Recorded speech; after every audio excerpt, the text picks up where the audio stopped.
What's up, guys? Welcome back. So pretty much, as you guys seen in the last clip, I was taking off the head from the K20Z3. Unfortunately, the camera died. I did end up selling the head already, so the head is gone already. So we do have a little bit more funds for when it's time to build the new motor for the all-wheel drive EK sedan. So I was looking around today for the time slips so that I can show you guys the time slips. Unfortunately, I don't know where I did with them. I don't know where they're at. I thought they were in the car, and unfortunately, they're not there.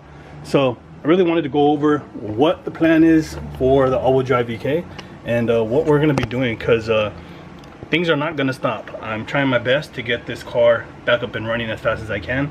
Unfortunately, you know, money is always an issue, but we're trying to hustle it up, scavenge up the money, because again, I do not want this car down any more than what it should be, which is a couple of weeks, give or take, because we still have to take apart the whole engine and everything else. But like I said, you know, K20Z3 head is gone. I did not want to save it. I did not want to sell it. I actually wanted to keep it because I wanted to keep it to build that head so that I can go Frankenstein. K24, K20 head. But it is what it is. You know, it's extra money, and we can still get a new motor, and we still build this one because I still have a bunch of parts, or I still have a few parts that we can use towards the head. I have been talking to a homie of mine, Richard.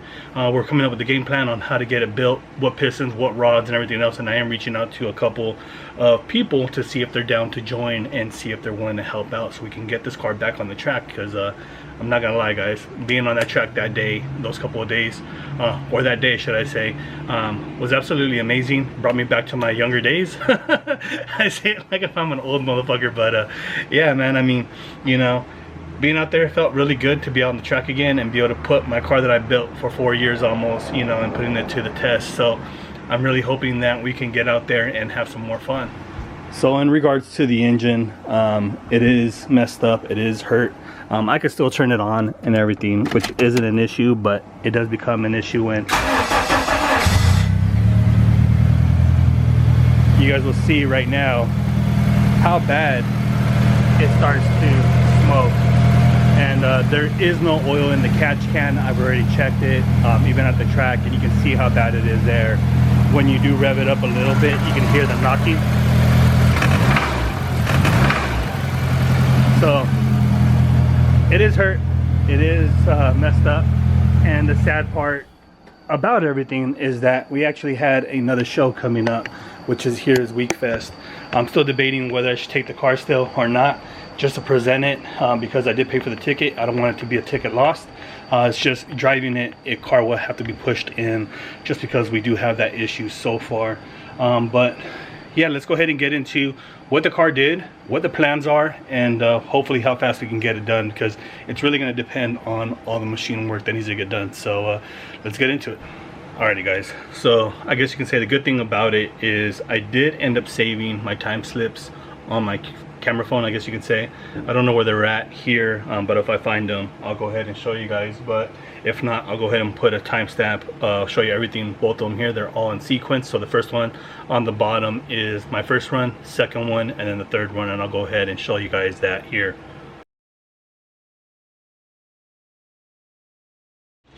So there you guys can see, those are the time slips that we went. The first one was just a regular test pass so that I can get a feel for the track.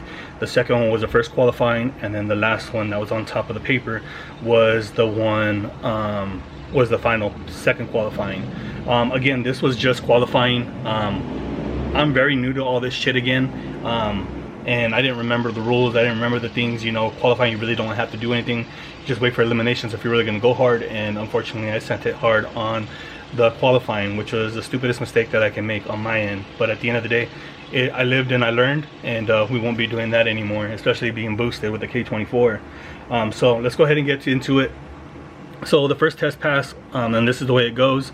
It was the reaction time was a 6.8, and then my 60 foot was a 1.94.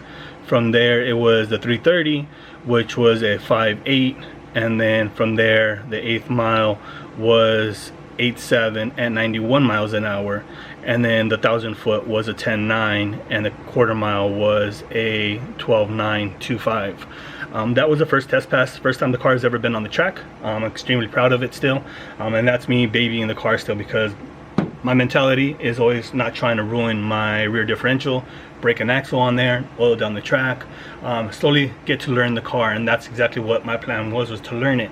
And as you guys will see, the times kind of got better on the first qualifying. So now going to the first qualifying, it goes in the same situation. Reaction time was a 6.9, so that got a little bit worse compared to the first one, because the first one was a 6.8. From there, my 60 foot was a 1.883, and prior it was a 1.94. From there, my 330 was a 5.38, so that got way better compared to the first one, which was a 5.8. And then my 8th mile was a 8.10, and then my miles on that was a 94 miles an hour. 1,000 foot was a 10.3, and then my quarter mile was 12.2 at 120 miles, almost 121. So first qualifying was actually getting better compared to the first test run. And then we ended up letting the car cool down, chopped it up, had fun, you know, just shooting the shit. And then we went up to go, they called us up for second qualifying runs. At that point in time, things were getting a little bit bad on the track, because people kept rolling down, people kept braking, and it was already, they called us up at 7 o'clock, 6 o'clock, and we didn't go down the track until 9 o'clock, give or take. So it was kind of a clusterfuck of just being around, you know, being nervous, seeing how everything was going. And then time came to do the second qualifying pass, and then my reaction time on that one was a 7.0, which was the worst of the night, right? From there, my 60 foot was a 1.86, which actually got better from the prior ones, because the one before that, my first qualifying, was a 1.88. From there, my 330 was a 5.42, which got worse from that point on, because that's when I banged second and I went into third gear, and my cab ended up filling up with smoke, and car ended up shutting off on me. So I thought I had sent a rod on the block, so I coasted in. From there, we ended up finishing off the whole thing right at so it was my 8th mile was a 8.2, and then that was at 92 miles an hour. And then my 8th mile was my 1,000 foot was a 10.5 3. Ended up finishing off the quarter mile run at 12.7 at 97 miles an hour. So if this car would have hung in there and it wouldn't have had the issues, I probably would have gotten into 11.5, 11.7, give or take. I would have been directly in the index that I was signed up for, which was the 11.5. So at the end of the day, when I got to the end of the track, I ended up turning on the car again. The car, thank God, started again.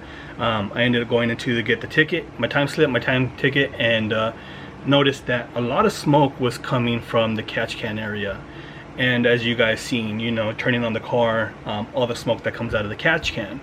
So I thought maybe, and Dana also thought my homie Chris, shout out to Chris, the one that has the nitrous V6 EG right hand drive that always goes to the shootouts. He ended up pulling over, make sure I was good, making sure everything was fine, and checking in on me. And we ended up getting back to the thing, back to the ticket booth, and I got my ticket. Dana pulled up, and I asked him, I kind of felt like it had like kind of a rod knock, and we turned on the car and you couldn't hear anything.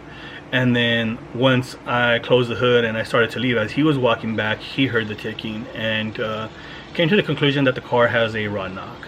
And that was the end of the whole H-Day for me at the end of the night.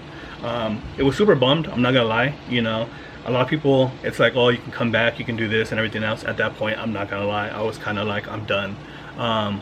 2 motors, 3 motors, yeah, I mean, all the issues that I've had building this car and so on and so forth. So I ended up pretty much waiting around, seeing Dana do his last run, and I ended up taking off to the Airbnb.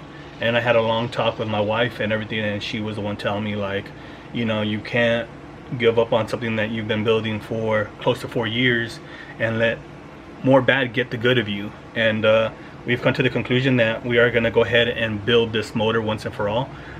Hopefully get more power out of it. Of course, building the motor means going a bigger turbo, which is the plan. So that's the reason why I'm slowly hustling up some stuff.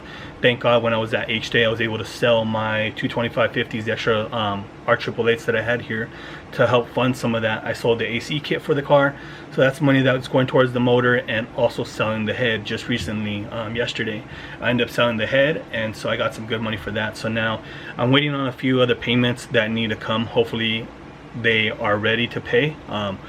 Whether they're ready or not, it's been enough time, and I need to collect on that, so I thought I can get this car up and running again, because it is going to cost me a pretty penny to get it going, because built motor, bigger turbo, and then still have to re-dyno the car.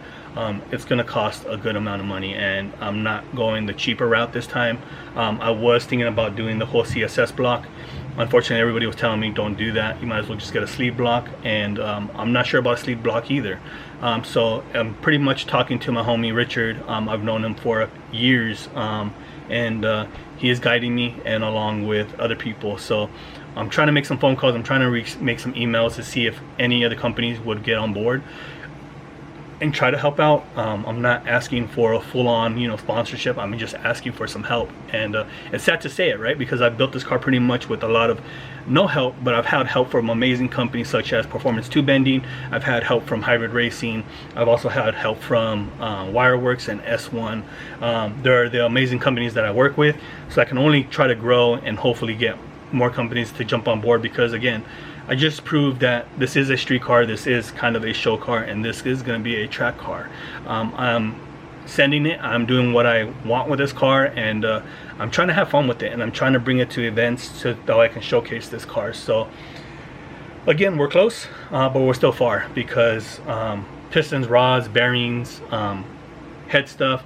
Thank God I do have some head package stuff still from a deal that I made a while back, and the only thing I really need is valves. I do need pistons and rods and bearings for the block, and then send the block to make sure it's good, and then from there I do need to find a crank, because the rod knock that the engine does have currently. I might just end up buying another JDM K24, sending that out to go get it done, so that way we don't have any issues with the block or any of that stuff. So kind of up in the air, plan what to do, but I can guarantee you guys I'm not giving up. This is just another fork in the road that I got to go around or in between and figure out how to get back on track, because we're not giving up, and I can tell you guys that much now. But again guys, if any of you guys are interested in any of the merch, I do have plenty of shirts left over that will help me tremendously on getting closer to getting this car done, so we can take it down to more events, because there is a lot more events coming up, and I do want to put this car on the track again.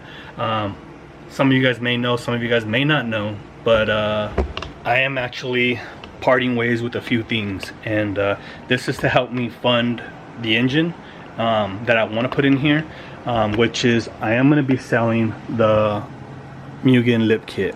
I am selling that kit, and I'm also going to be selling my Mugen M7s, a wheel that I really did not want to get rid of, but I am selling them, and hopefully I find the right buyer for them, because that will help me. Again, selling those and selling the kit is a lot of money still, because if you guys know these parts, you guys know that these parts are extremely rare and harder to find, especially the wheels being 4x100 and also the kit being for an EK sedan.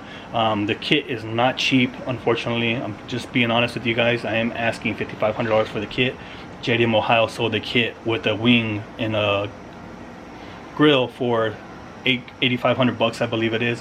Mine is not coming with the wing. Mine does not have the grill either. So I'm asking $5,500 for the kit alone, and I'm asking 11 grand for the wheels. It may seem a lot of money. It may seem outrageous for these parts, but you guys have to understand the rarity of it, and I've been doing this a long time, and I always keep up with the value of all this stuff. So again guys, if you guys are interested in any t-shirts, please let me know. They are ready to be packaged up and sent out, so you can see everything is here. I have some mediums, and I have larges, extra large, 2X and 3X guys. So pretty much guys, I don't want to keep going on. Hopefully you guys enjoy the video, and hopefully you guys are stoked for what's to come. If we can get everything set done here with the next couple of weeks, I am going to be pulling out the engine next. I also got to go handle some other stuff, but hopefully you guys enjoyed today's video, and if you guys are stoked for more content on this car and want to see it come back stronger, please like, comment, subscribe, and let me know down in the comments what you guys think of me doing. Should I fully send it, or should I just do the plan as I stated? So yeah, we'll catch you guys on the next one, guys. Till next time.